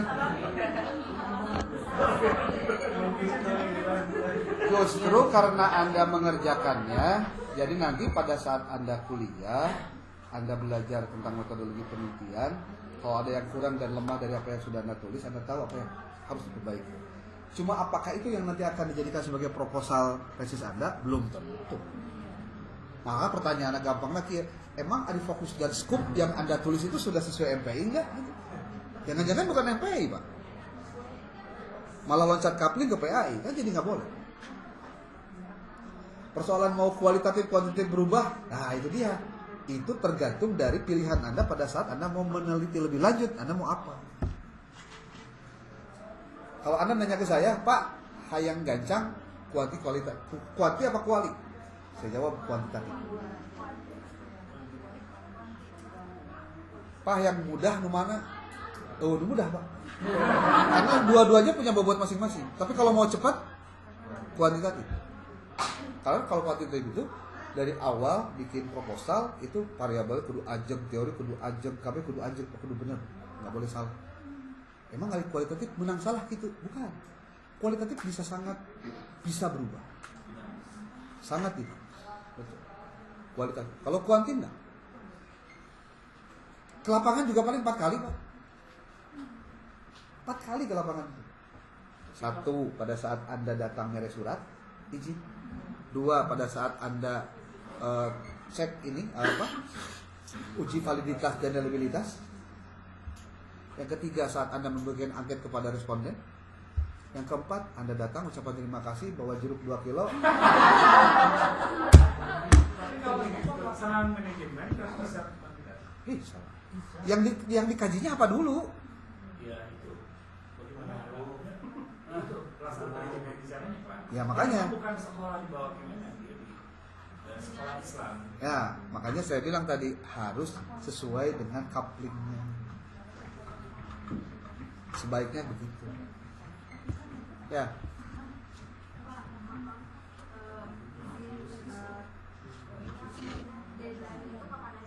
Deadline. Ya karena kan ini selain selain kita harus menyiapkan tadi newspaper itu tidak dapat dibeli itu harus bayar, Pak. Dan kita ada 2 mata kuliah yang harus berstrategi dari mulai Ya. kerjain dan bayaran gimana gitu. Jadi ini Kira-kira Anda mau kapan? Oh, saya mau nanya aja. Mau satu-satu? Boleh. Satu-satu itu gini maksudnya. Pengerjaan buku sampai dengan buku itu menjadi PDF itu bisa menyita waktu sekitar 3 sampai 4 bulan. Kalau misalkan Anda mau mulai di pertemuan ke-8 contohnya baru nulis, yang penting terbit, berarti nanti terbitnya bukan mungkin setelah kuliah kita selesai. Nah, saya cuma ini aja menyampaikan, nggak apa-apa. Mulai ke-8 Pak, nggak masalah. Bahkan boleh begini, tulisan mah tetap aja sok tulis mah tulis aja dulu. Nanti juga kan nggak langsung ujuk-ujuk, nanti saya revisi dulu, saya berikan catatan, lalu saya juga akan cek turnitin dulu naskah Anda, nggak ujuk-ujuk langsung di ini. Karena saya ngasih ke penerbit itu sudah tinggal eksekusi gitu. Nah, berarti nanti grupnya jangan dibubarin kecuali bukunya nanti terbit gitu. Supaya panas beres keluar nilai keluar gitu. Nanti termasuk pembagian sertifikat juga nanti di grup tuh, di grupnya. Boleh, nggak masalah. Kalau misalnya mau pertemuan ke-8 untuk bayar yang 200.000-nya Pak, ya nggak masalah. Saya emang nggak bakal ngapa-ngapain. Dengan artikel si tulisannya mah tetap disiapkan dari caranya gimana? Gampang kok, nggak susah. Yang penting ada poin-poinnya, Anda tinggal kembangkan, dan referensinya harus referensi yang bisa divalidasi. Gimana Pak? Anda mau nanya? Oh enggak. Ya, boleh. Ini tentang presentasi buat mingguan, kan satu orang itu dikasih satu tema ya Pak, Betul. satu judul. Ini menindaklanjuti yang kemarin, saya pertanyaan ke Bapak, bahwa saya itu di minggu ke-4 ada satu judul dikasih. Terus 2 kali ya? Iya 2 kali. Tapi yang terakhir dibintangi sama Bapak. Nah, si Ibu nama saya Ibu? Dari Aisyah Pak. Hah? Dari Aisyah ada di. Saya mesti salah apa? Salah bikin. Di mata kuliah apa? Dasar-dasar apa? Perencanaan. Oh, perencanaan. Iya. Apakah harus dikerjakan dua-duanya atau bagaimana? Kayaknya kalau jumlah banyak begini makanya 1 kali Bu. Satu kali aja. 1 kali. Kecuali kalau jumlahnya 12 atau 13 saya pasti 2 kali presentasinya. Perencanaannya.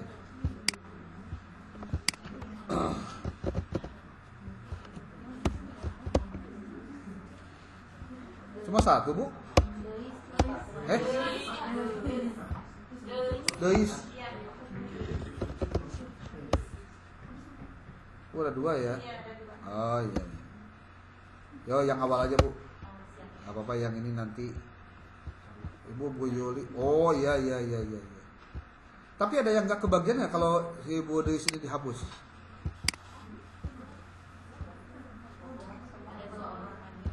Oh, cuma 2 orang aja ya. Ini bisa dihapus nih. Nah, itu ya. Ya, berarti. Tapi yang lainnya 1 kali ya. Sultan, coba. Oh, sudah 1 kali. Nah, si Ibu 2 kali.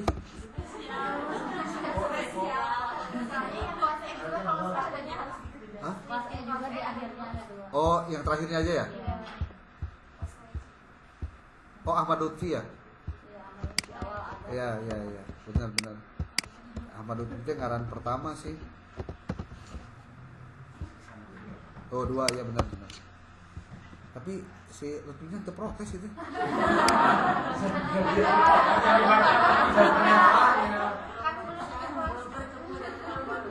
Iya, tahu dah.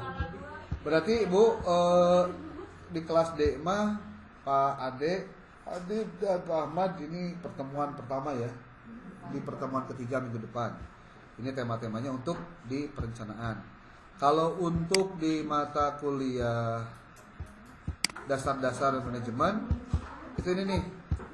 Tapi nanti saya akan breakdown lagi lebih mendasar lah. Kalau untuk artikelnya ini, untuk artikel tema-tema artikelnya ini nih Pak Ibu.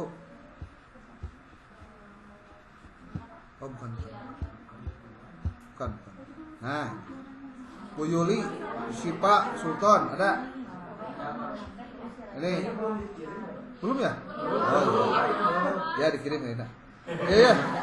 Ini konsep dasar MPI dan urgensinya. Judul materi diskusi pengembangannya. Ini untuk Bu Yuli. Mana Bu Yuli? Nah, urgensi manajemen pendidikan Islam dalam penguatan mutu pendidikan di era digital. Tujuannya adalah bagaimana menganalisis relevansi MPI dengan tuntutan pendidikan abad 21. Ini bicara tentang konsep dasar MPI dan urgensinya. Anda harus lihatnya pertama bahannya apa, tujuannya apa, ini pengembangannya. Lalu Syifa Delviani Gunawan, mana? Oke. Peran MPI dalam peningkatan kualitas lembaga pendidikan Islam.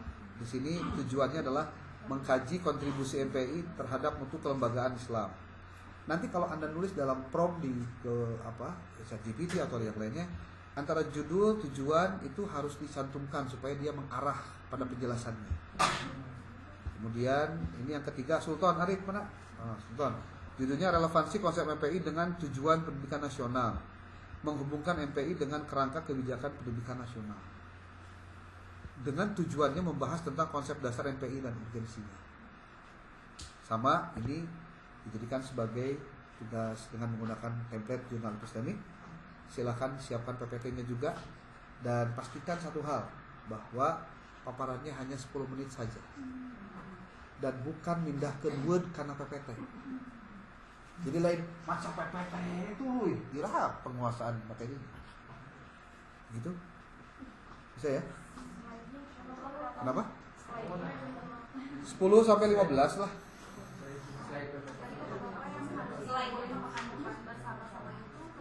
Ini nih.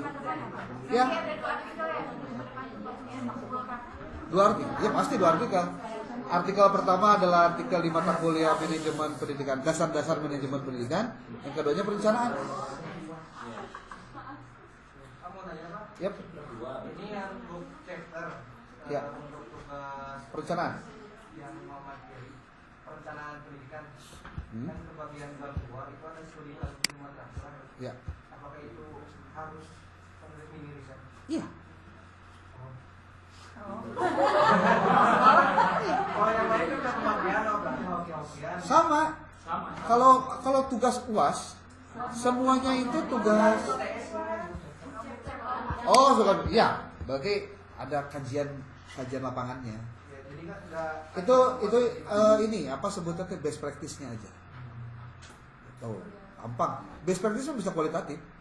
Jadi studi kasus di sekolah mana yang sudah melaksanakan itu, ya Anda tinggal wawancara, Anda observasi, Anda mengambil datanya.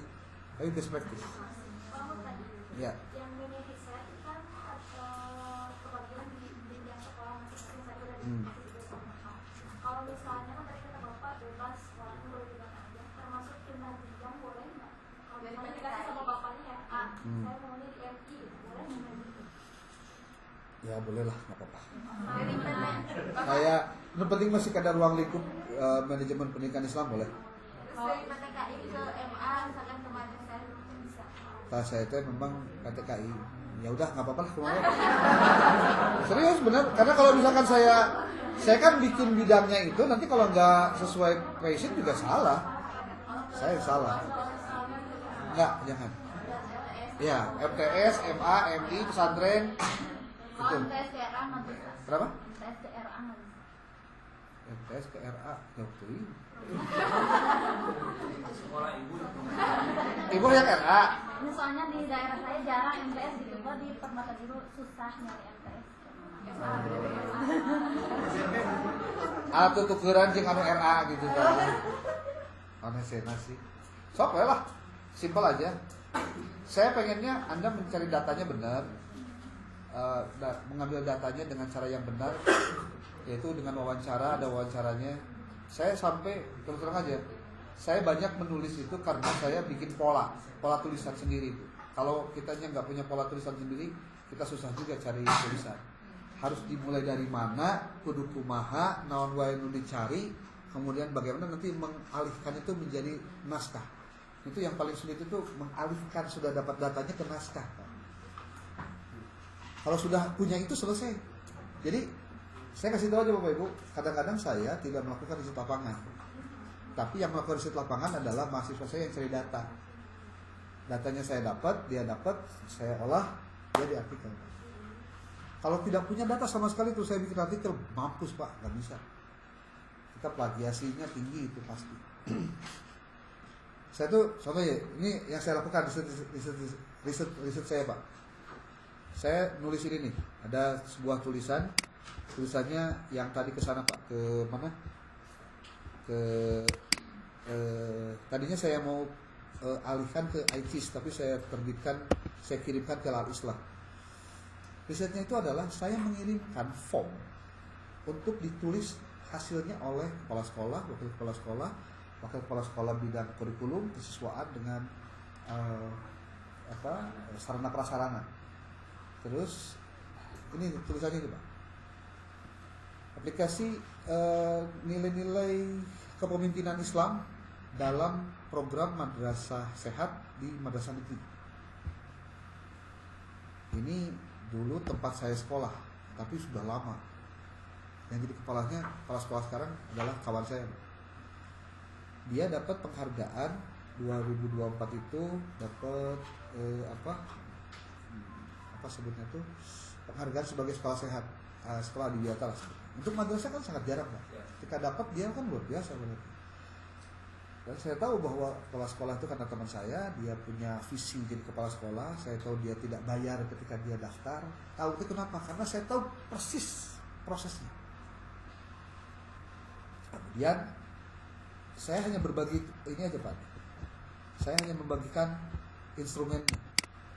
Saya kirim instrumennya ke kepala, ke guru, ke pembina, ke siswa, ke kesiswaan, kurikulum, sarana. Instrumennya saya bagikan, dapat instrumennya, ini hasilnya. Dari hasil ini, lalu saya olah datanya Pak. Jadi artikel. Ada 3 artikel lagi yang menunggu setelah ini yang saya olah dari data ini Pak. Jadi datanya yang didapat satu, tapi angle-nya bisa jadi beberapa. Jadi kalau enak tulisan saya jadi ada banyak, datanya cuma satu, karena datanya yang diolah dari berbagai sisi. Orang tuh kepikirannya kalau nulis banyak tuh berarti kita harus datang ke lapangannya berkali-kali. Enggak juga. Datanya satu, diambil dari satu sisi, dilihat dari sisi yang lain. Kenapa ada ChatGPT nggak diajakan ngobrol gitu maksudnya? Bro, saya begini nih, bisa nggak jadi begini, jadi begini, jadi begini? Dia ngasih alternatif. Itu. Jadi nanti pada saat Anda riset untuk UAS itu, pertama Anda siapkan dulu instrumennya. Gimana cara instrumen dibuat? Tanya ke ChatGPT misalnya, Pak. Saya ada judul begini, penelitiannya kuantitatif, datanya ke sekolah, siapa saja yang harus saya wawancarai, apa saja yang harus ditanyakan, apa rumusan masalahnya, apa gap penelitiannya, terus begitu Pak. Tanya terus dia, sampai dia keluar semua yang dia ingin. Jadi nggak susah sebenarnya. Karena Anda sekarang dibantu teknologi.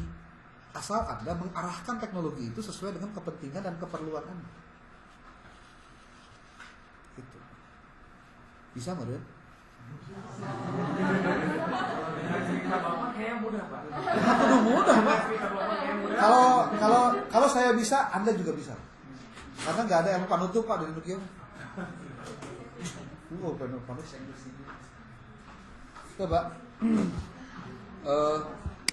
Saya sampai pada kesimpulan bahwa ternyata meneliti itu jangan dulu yang susah dan jangan dulu yang jauh, yang ada di sekitar kita, yang dekat, tapi dengan pendekatan keilmuan yang sesuai bidang kita.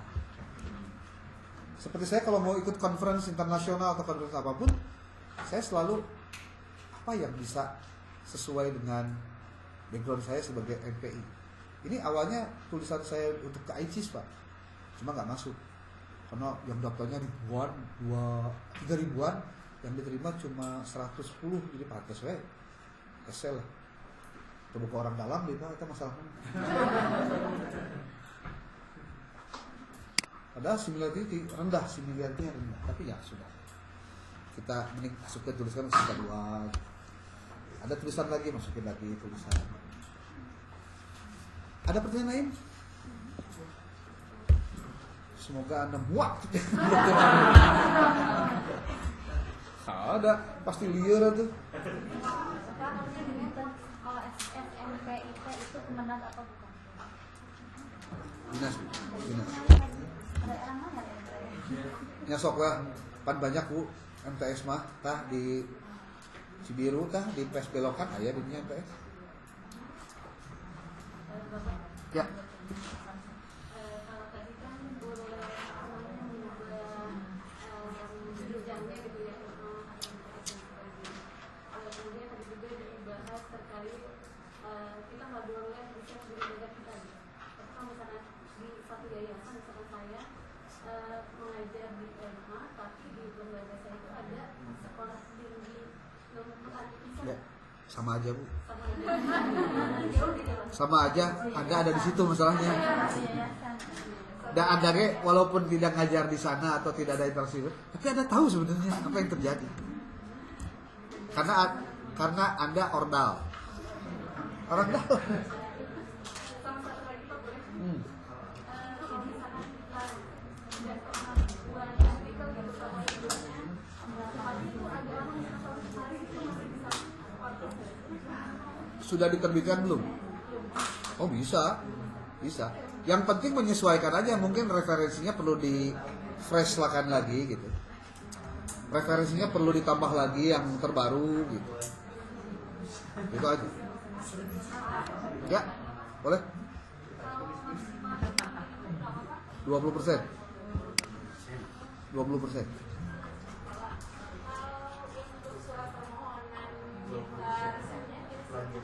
Siapa Masrul? Pak Masrul, saya ada kegiatan mini riset, boleh minta surat izin risetnya? Itu aja nanya dulu, nanti pasti dijawab lah. Yuk, siapa? Itu ada yang mengelola jurnal juga Pak yang pesantren. Mungkin bisa bantu juga memang tidak berbayar apa ya. Oh terserah, urusan saya itu. Urusan saya, urusan Anda itu. Terserah urusan dia. Sok baik. Harga teman. Kalau perlu jangan semuanya numpuk di situ maksudnya. Numpuk di tempat lain lah. Biar beragam. Gampang sebetulnya pengen membuat editor itu tertarik dengan Anda itu. Saya siap menerima konsekuensi untuk melakukan revisi sesuai yang diinginkan oleh reviewer dan editor. Handphone saya 24 jam untuk jurnal Anda. Saya kalau ada yang begitu senang Pak. Benar, senang. Baik yang berbayar atau yang gratis Pak.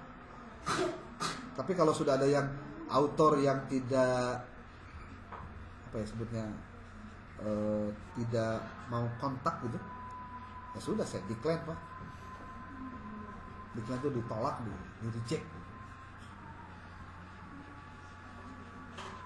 Ada tuh dosen di MPI juga yang ngirim artikel ke jurnal saya Pak. Kemudian sama editornya diberikan catatan bahwa naskah Anda tidak sesuai dengan fokus and scope. Anda perlu melakukan revisi anu. Ini kakak ngambek ke saya Pak.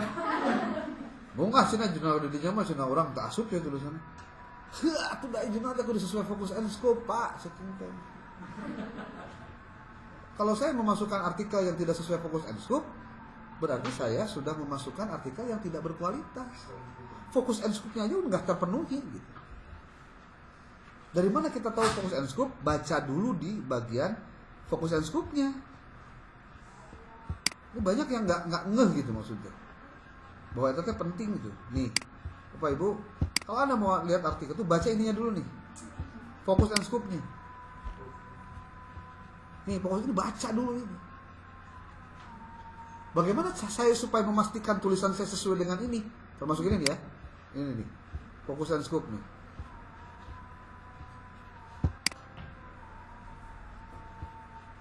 Nih, fokus and scope ini dibaca dulu. Anda contoh bikin tulisan. Tulisan nih, bikin tulisan. Judulnya apa? Terus saya akan mengirimkan tulisan saya di atas ke jurnal edukasi dengan fokus and scope seperti berikut. Good. Apakah menurut Anda artikel saya cocok dengan fokus and scope jurnal edukasi? Dia akan jawab. Judulnya saja, belum isinya. Kalau isinya lebih oke lagi. Contoh Anda punya abstrak. Abstraknya masukin.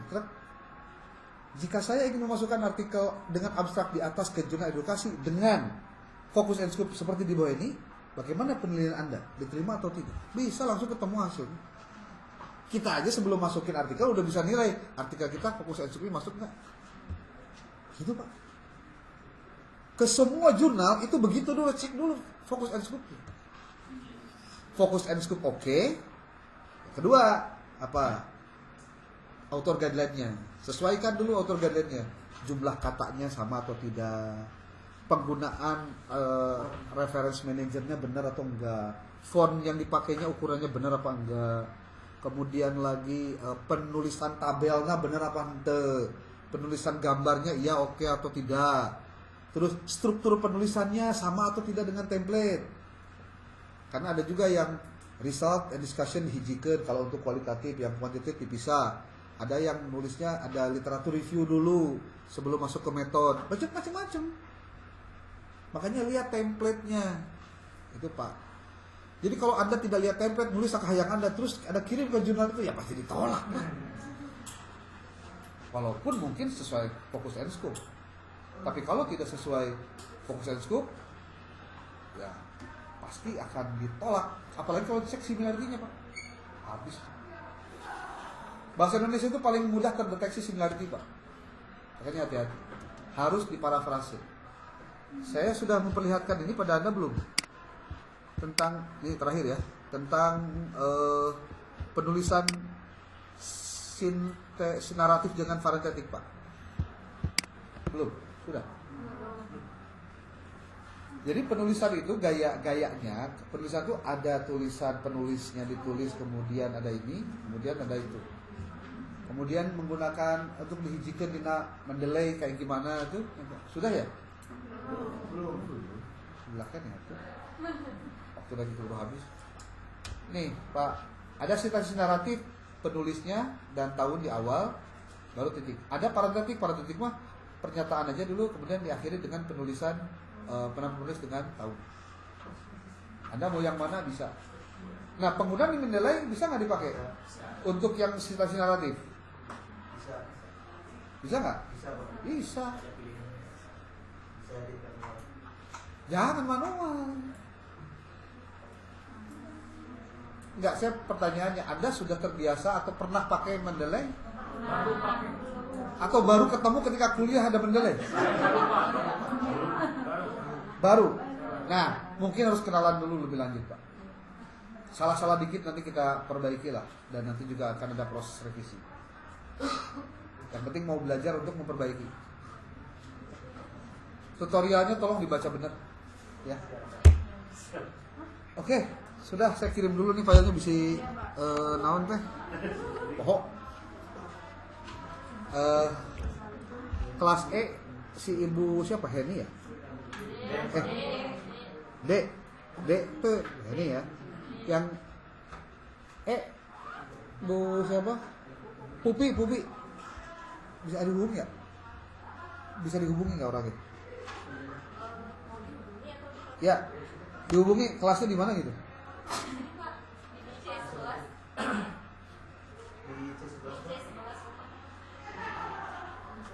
C11. Oh, di seberang.